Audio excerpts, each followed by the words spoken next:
कश्यप निषाद समाज के सामाजिक एवं वैवाहिक कार्यक्रम के अवसर पर मुख्य अतिथि के रूप में उपस्थित माननीय सांसद बाबूराम निषाद जी और मंच पर आसीन एमएलसी साहब, अन्य मंचासीन सभी पदाधिकारीगण, इसके साथ साथ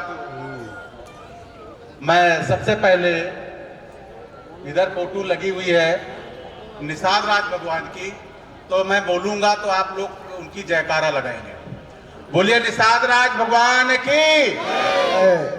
इसके बाद इधर देखिए फोटो लगी है महर्षि कश्यप जी की। महर्षि कश्यप जी की जोर से बोलिए। आप लोग यहाँ आए हैं तो थोड़ा कुछ लगे कि यहाँ आप लोग आए हुए हैं तो उसका सार्थकता सिद्ध होनी चाहिए। बोलिए महर्षि कश्यप जी की। जब आवाज नहीं बुलंद निकलेगी तो कुछ हम लोग नहीं कर सकते, इसलिए सोच लीजिए इकट्ठा हुए हैं तो आवाज बुलंद करिए अगर समाज का विकास करना है। इसके बाद मैं कीर्ति कश्यप समन्वय समिति को धन्यवाद देता हूं अपने तहे दिल से कि उसने ऐसा कार्यक्रम रखा जिसमें निषाद और कश्यप समाज को इकट्ठा करके उनके सामाजिक और वैवाहिक कार्यक्रमों के साथ साथ यहाँ पर इतने लोग इकट्ठा हुए, एक दूसरे परिचय होगा, तो मैं उसको साधुवाद और बहुत धन्यवाद देता हूँ। उसके तत्वाधान में कार्यक्रम हो रहा है, उसके सभी पदाधिकारियों को मैं एक तरह से उनको बहुत नमन करता हूँ कि ऐसा कार्यक्रम आयोजन किया। सभी लोग नहीं ऐसा करते हैं। जब कार्यक्रम होंगे तभी हम लोग इकट्ठा होंगे, परिचय होगा और बढ़ेगा। तो मुझे समय बहुत कम दिया गया है, लेकिन मैं शिक्षा पे थोड़ा बात करना चाह रहा था, तो मैं आग्रह करूंगा मंचासीन लोगों से कि मुझे 5-10 मिनट का थोड़ा समय दे दिया जाए। अंत में मंचासीन सभी पदाधिकारीगणों का अभिनंदन स्वागत करता हूं।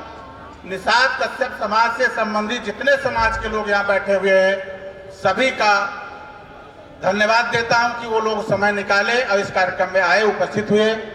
सभी का धन्यवाद। मीडिया बंधुओं का धन्यवाद। कीर्ति कश्यप समन्वय समिति का बहुत बहुत धन्यवाद और उनके जो पदाधिकारीगण बैठे हुए हैं उनको मैं साधुवाद और धन्यवाद देता हूं। इसके साथ मैं 3 बातें आपसे शेयर करूंगा। अब 5-5 मिनट की होगी, करीब 15 मिनट का।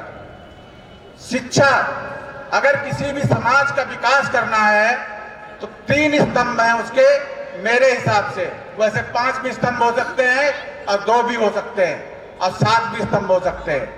मैंने जो अपना से आकलन किया है उसमें 3 स्तंभ ऐसे हैं जो किसी भी समाज को विकास के लिए आधार। स्तंभ का मतलब होता है स्तंभ, खंबे पे ही कोई चीज खड़ी हो सकती है, जैसे हम लोग पैरों पे खड़े होते हैं। तो 3 स्तंभ हैं, बहुत संक्षेप में बताऊंगा। सबसे पहला स्तंभ है शिक्षा। जैसा कि मंच से बार बार ये चीज कही जा रही थी कि शिक्षा के बिना कुछ भी संभव नहीं है।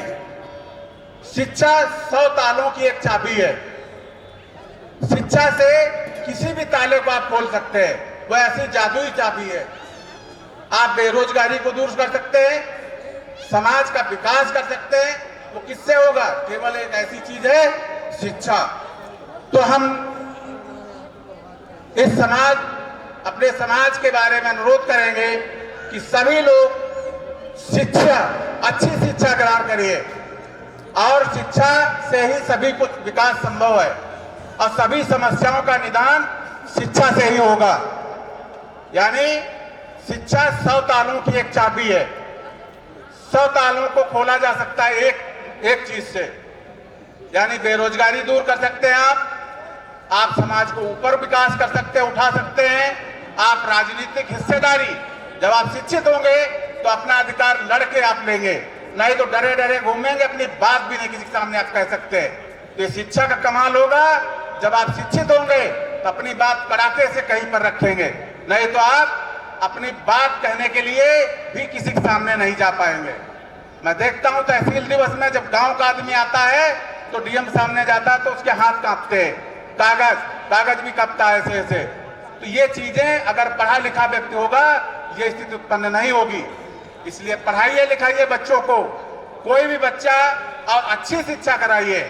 पढ़ने के बाद केवल हाई स्कूल इंटर कराना ही नहीं पढ़ाई होती है, पढ़ाने के बाद मेडिकल कराइए उसको, इंजीनियरिंग कराइए उसको, आईएएस की परीक्षा कराइए, पीसीएस की परीक्षा कराइए। ऐसे विकास नहीं होगा सभा करके, सभा में भाषण हुए और आप लोग चले गए घरों में।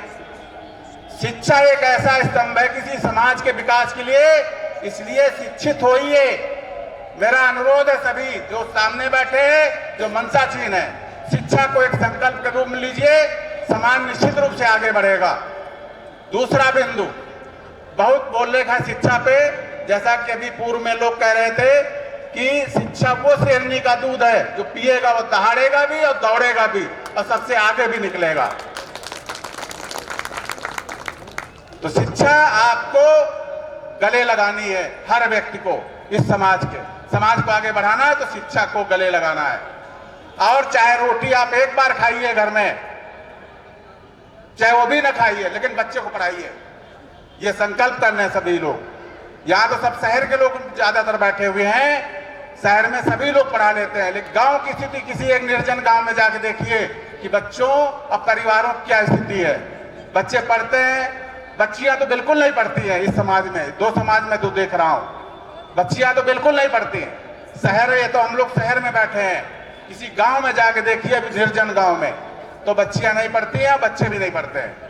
जो पढ़ भी गया तो उसे रास्ता नहीं दिखता है, किधर जाए क्या करें, वो चुप्पे बैठ जाता है इधर उधर। मैं देखा गांव में डबल ट्रिपल एमए करके बैठते हैं, अपने कास्ट लोग बैठे हैं, वो कोई मतलब उसका पढ़ने का नहीं है। पढ़ाई करिए और आगे बढ़िए। तो मेरा एक सूत्र है, सफलता सूत्र, अब तो जागो, उठो, पढ़ो और बढ़ो और दौड़ो। तब तक दौड़ते रहो जब तक आपको अपनी मंजिल ना मिल जाए।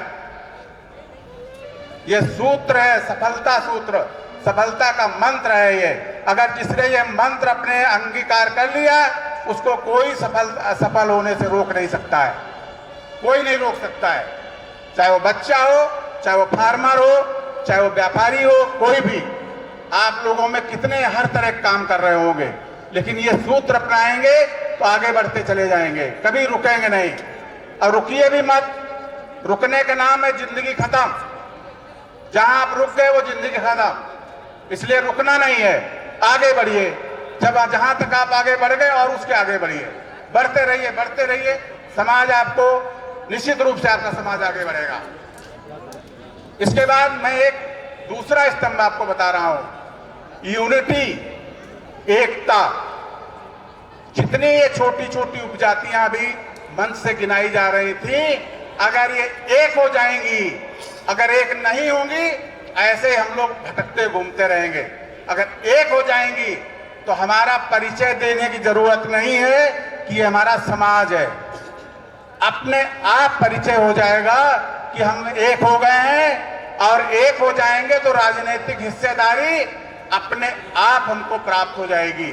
अगर एक नहीं होंगे तो हमें कितना भी कुछ कर लें, कुछ मिलने वाला नहीं है। तो हमें एक होना है।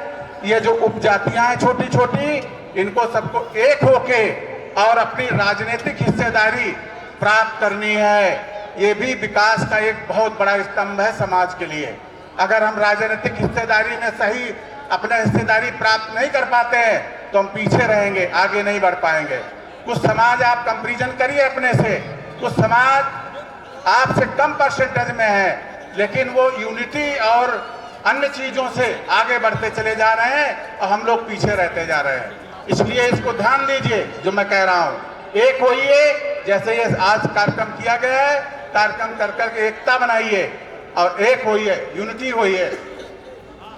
इसके बाद एक हमारे समाज को नीचे खींचने वाला एक बिंदु है जो हमें नीचे गिराता है, वो बहुत ही इंपॉर्टेंट बिंदु है, सामाजिक कुरीतियां। समाज में जो कुरीतियां हैं हमारे समाज में, वो हमारे समाज को नीचे ले जा रही है। जितना उठाने का प्रयास करो और वो नीचे गिरा देती हैं। जैसे अब ये मंच है यहाँ पर, लेकिन मैं फिर भी कहूंगा कि वो कटु सत्य है वो चीज नीचे गिराती है समाज को। एक जो है महिला